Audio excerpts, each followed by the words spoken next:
Halo semuanya, perkenalkan nama saya Xavalia dengan NIM 4443293 dari kelas 3C. Di sini saya akan menjelaskan tools pada SketchUp. Pertama, kita buka aplikasi SketchUp. Tampilan utama SketchUp itu ada 6, yang dimana ada Simple Matters, Simple Ins, Architectural Ins, sampai Architectural Matters. Yang kita pakai adalah Simple Matters. Pengertian SketchUp adalah salah satu sebuah pemrograman pemodern 3 dimensi yang dirancang untuk arsitek, insinyur sipil, pembuatan film, game developer, dan profesi terkait.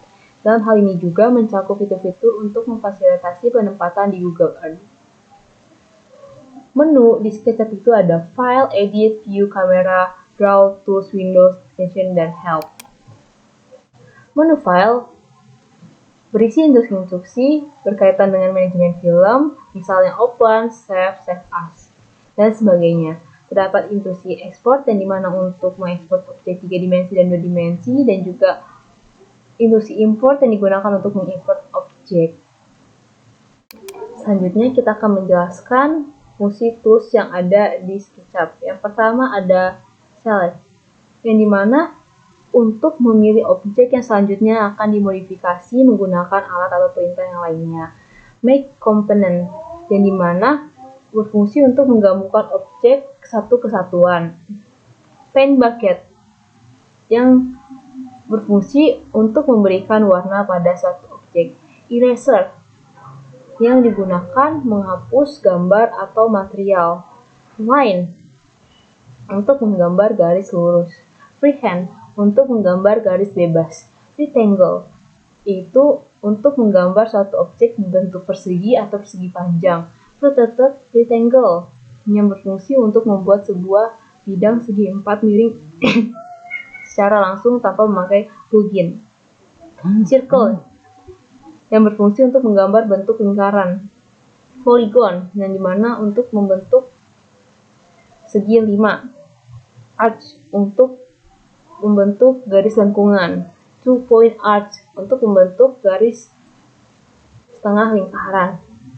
3-point arch, untuk membentuk setengah lingkaran lebih besar dari 2-point arch. Pie, yang dimana untuk membentuk gambar garis lengkung dan bertuding. Move, untuk memindahkan suatu objek.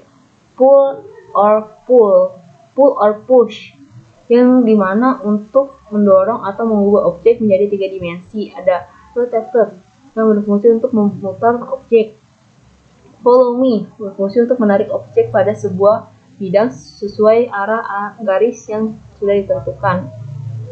Scale, yang berfungsi untuk merubah ukuran objek menjadi lebih besar atau lebih kecil sesuai keinginan. Offset, yang dimana untuk menduplikasi garis objek ke arah dalam atau luas sesuai ukuran. Ada tape measure tool, yang dimana untuk mengukur tinggi, lebar, panjang pada objek. Dimension, yaitu untuk memberi notasi pada objek. Protector, yang dimana untuk membuat garis bantu sesuai sudut yang ditentukan atau mengukur sudut kemiringan. X, yang berfungsi untuk mengubah garis bantu aksis X, Y, Z sesuai keinginan. 3D text, yang dimana untuk membentuk tulisan menjadi 3 dimensi. Orbit, yang berfungsi untuk memutar pandangan objek. Pan, berfungsi untuk memindahkan objek secara vertikal dan horizontal. Zoom, untuk memperbesar atau memperkecil objek. Zoom window, yang dimana untuk memperbesar kamera dan menampilkan semua yang ada di dalam jendela yang dipilih. Zoom extended, yang dimana untuk memperbesar suatu objek pada layar. Previous, yang dimana untuk mengembalikan objek pada sebelumnya. Position kamera, untuk memposisikan kamera pandangan yang dilihat pada ketinggian tertentu atau memeriksa objek saling berhadapan atau objek terbentuk rapi. Look around, berfungsi untuk melihat suatu objek dari sekeliling. Walk, untuk berjalan mengelilingi suatu objek. section plane, yaitu menggambar bidang bagian untuk mengekspos detail interior dalam model. Display section planes, yaitu untuk mengaktifkan dan menonaktifkan bagian bidang. Dan ISO, yaitu merubah posisi kamera menjadi menyerong bagian gambar. Top, merubah posisi kamera tampak atas bagian gambar. Front, merubah posisi kamera menjadi tampak depan bagian gambar. Right, merubah posisi kamera menjadi tampak kanan bagian gambar. Back, merubah posisi menjadi tampak belakang bagian gambar. Left, berubah posisi kamera menjadi tampak kiri bagian gambar. Sekian dari kami. Kurang lebih mohon maaf. Terima kasih.